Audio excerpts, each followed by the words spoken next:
Oke teman-teman, terima kasih telah kembali lagi tepat di channel YouTube Joshua Toga teman. Tentunya channel yang dapat mengedukasi para penontonnya. Baik, pada kesempatan kali ini kami akan memberikan konten yang inovatif dan kreatif. Dan sebelum melanjutkan konten kali ini, kami saranin pada teman-teman semuanya untuk terlebih dahulu mengklik tombol subscribe dan silahkan share sebanyak-banyaknya ya. Oke guys, langsung saja kita go to konten kali ini.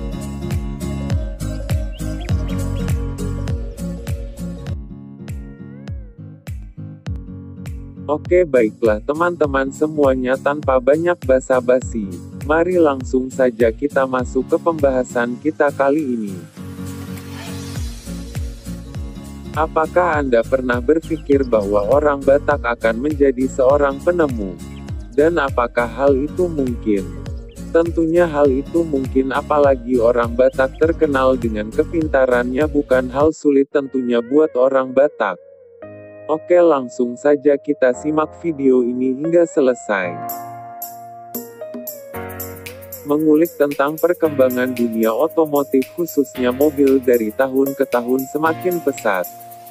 Apalagi didukung dengan perkembangan teknologi yang mempermudah terciptanya untuk membuat suatu inovasi. Tak terkecuali pada transportasi listrik seperti mobil listrik.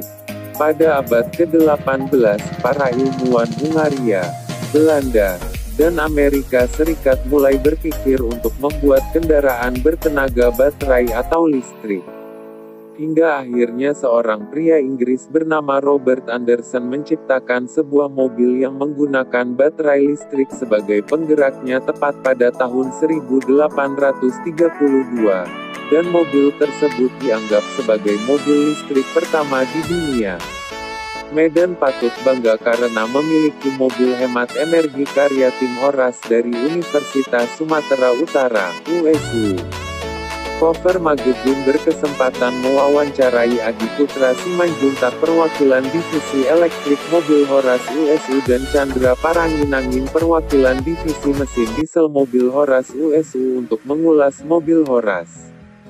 Mobil Horas masih menggunakan mesin konvensional. Kalau menggunakan mesin dengan teknologi saat ini masih sangat rumit untuk digunakan.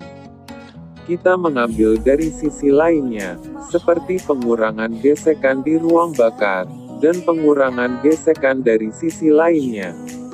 Kita juga belum menggunakan nitro, karena pihak panitia kompetisi tidak memperbolehkan menggunakan penambahan kecepatan, ucap Chandra. Mobil Horas saat ini menggunakan bahan bakar Dexlite dan mesin Yanmar Y40 dengan sedikit modifikasi agar daya tahannya lebih lama dan irit bahan bakar.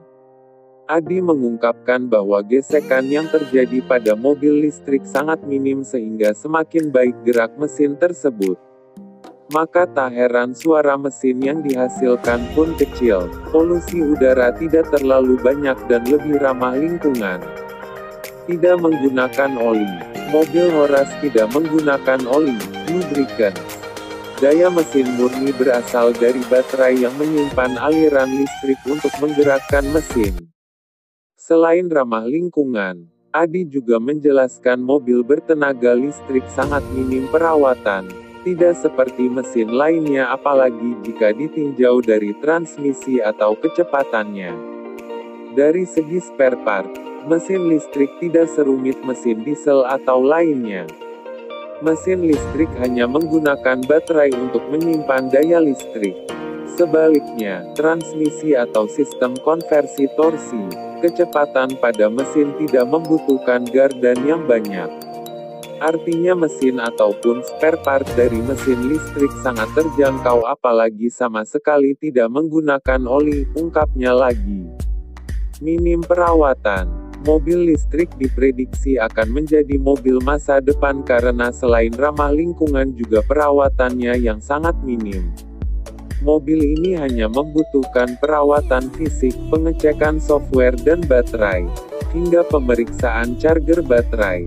Tidak seperti mesin lainnya yang harus mendapatkan perawatan rutin. Perawatan mobil listrik hanya ada di 4 elemen itu saja. Tidak seperti mesin lainnya harus mengganti oli setiap bulannya. membersihkan karburator, hingga mengecek kondisi mesin. Tak ada hal yang sangat fatal dalam perawatan mesin listrik, karena jika pengecekan baterai atau charger baterai bisa saja diganti atau dibeli dengan yang baru, ucapnya. Daya tahan belum optimal.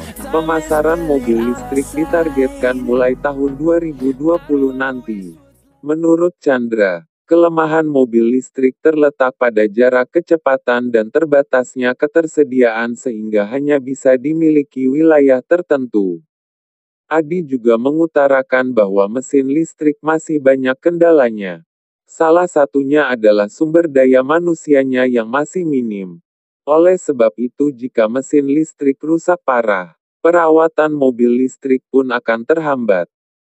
Selain itu, daya tahan mobil listrik juga masih dipertanyakan seperti risiko jika terkena air atau banjir. Tentunya jika listrik terkena air pasti mengalami gangguan.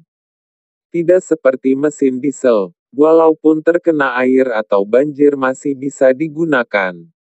Sebenarnya ada untung ruginya. Kalau mobil listrik ramah lingkungan, hemat dan efisien. Sedangkan mesin diesel daya tahan bisa dipercaya dan bisa digunakan jarak jauh tanpa khawatir, ucap Chandra. Chandra juga menjelaskan, pembuatan mobil Horas USU dari mesin diesel agak sedikit rumit karena harus menghitung time injection dan konsumsi bahan bakar. Sebaliknya pembuatan mobil Horas USU bertenaga listrik secara instalasi sangat mudah sebab hanya merangkaikan saja hingga mengatur komposisi baterai. Sedangkan dari segi risetnya akan memakan waktu lama karena harus memperhitungkan spare part yang pas untuk komposisi mesin listrik itu sendiri. Faktor kenyamanan adalah keunggulan dari mobil listrik karena kurangnya getaran yang muncul hingga minimnya suara yang dihasilkan mesin. https://covermax.com/miring-mobil-karya-Medan-Medan.